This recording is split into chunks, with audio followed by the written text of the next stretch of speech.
লোকসভা নির্বাচনের ভোট গণনার দিন আচমকা অশান্ত হয়ে উঠল মেলাঘর। দুষ্কৃতীরা অতি উৎসাহিত হয়ে এক বিজেপি কর্মীর দোকান ভাঙচুর সহ লুটপাট এবং মারধরের মতো ঘটনার সংঘটিত করল মেলাঘর হাসপাতাল চৌমুহনী সংলগ্ন দুলাল সূত্রধরের দোকানে। আচমকা ভাঙচুর চালায় শাসক দল নামধারী কিছু দুষ্কৃতিকারী।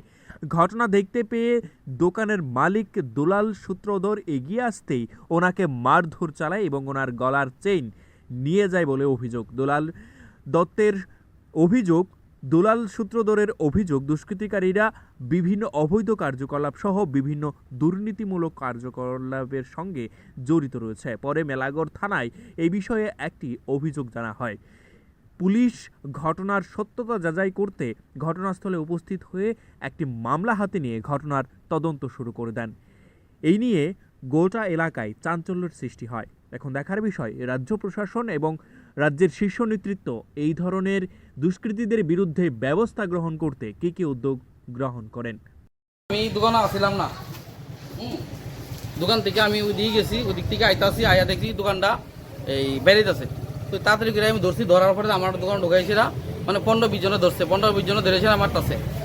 এইটার মধ্যে এক নাম্বার আছে এই কালীপদ বর্মন, তারপরে 2 নম্বরে সুমন মল্লিক, 3 নম্বরে প্রদীপ, 4 নম্বর হয়েছে প্রসেনজিৎ রাঙামোড়াবাড়ি। এই আমার গলা সেন্টা টান দিলে গেছে গা, দোকানপাটের জিনিসপত্র ভেঙে লাইছে। আমি একজন বিজেপির কর্মী, একনিষ্ঠ কর্মী। এই বই দোকানের উত্তম আসলো, এই পাশের দোকানে বই দোকান উত্তম আসছিল। তারপরে তারা 15-20 জন আমার মারছে।